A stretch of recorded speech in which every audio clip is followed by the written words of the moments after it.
Friends, இன்னைக்கு நம்ம கொத்தவரங்காய் சட்னி எப்படி செய்யறதுன்னு பார்க்கலாம். கைப்பிடி அளவு வேர்க்கடலைன்றதால நான் வறுக்கிறேன். இந்த அளவுக்கு வறுப்பட்டதுன்னா போதும். இதுல எண்ணெய் ஊத்தாமலே சின்ன வெங்காயமா நான் ஒரே ஒரு வெங்காயம் எடுத்துக்கிறேன். அதை வறுத்துக்கலாம். அளவுக்கு வறுப்பட்டதுன்னா போதும். கொஞ்சமா எண்ணெய் ஊத்திக்கங்க.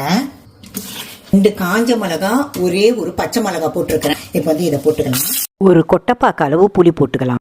ஒரு சின்ன துண்டு இஞ்சி போட்டுக்கோங்க. அதில் தக்காளி பழம், ஒரு பெரிய சைஸ் தக்காளி பழம் ஒன்று போட்டுட்டு அதை வதங்கிறதுக்கு 1 டீஸ்பூனும் உப்பு போட்டு நல்லா வதக்கிக்கலாம். வதங்கட்டும். இதில் ஒரு கைப்பிடி அளவு கருவேப்பிலை போட்டு 100 கிராம் அளவுக்கு கொத்தரங்காய் நான் வச்சிருக்கிறேன். அதையும் இதிலே போட்டுடலாம். கொஞ்சமாக உப்பு போட்டுக்கோங்க. ஒரு கைப்பிடி அளவு தேங்காய் எடுத்துருக்கேன். அதையும் இதிலே போட்டுடலாம். இதில் ஒரு 1/4 டம்ளர் அளவுக்கு தண்ணி ஊற்றிக்கோங்க. 1/4 டம்ளர் அளவுக்கு நான் தண்ணி ஊற்றிருக்கிறேன். இந்த தண்ணி சுண்டட்டும். அதுக்குள்ளே உங்களுக்கு கொத்தரங்காய் நல்லா வெந்துடும்.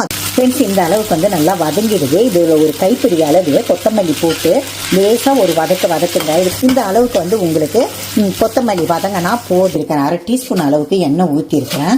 இதில் 1 டீஸ்பூனு சீரகம் போட்டுங்க. இந்த அளவுக்கு புரிஞ்சுதுன்னா போதும்.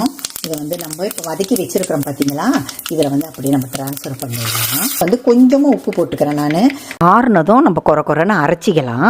அரைச்சிட்டு நம்ம வேர்க்கடலையும் வெங்காயமும் வதக்கி வச்சுருக்கோம் பார்த்தீங்களா, அதையும் இதிலேயே சேர்த்துக்கின்னு அரைக்க வேண்டியது தான். ரொம்ப நைஸாக அரைக்காமல் கொஞ்சம் குறைன்னு அரைச்சிட்டு ஒரு பேனில் 1 டீஸ்பூன் எண்ணெயும் கடுகு, உளுத்தம்பருப்பு, ஒரு காஞ்ச மிளகாய் போட்டு தாளித்து கொட்டிக்கலாம். நல்ல மணமான சத்து நிறைஞ்ச டேஸ்டான கொத்தரங்காய் சட்னி ரெடி ஆகிடுச்சு. ஓகே, நெக்ஸ்ட் வீடியோவில் பார்க்கலாம்.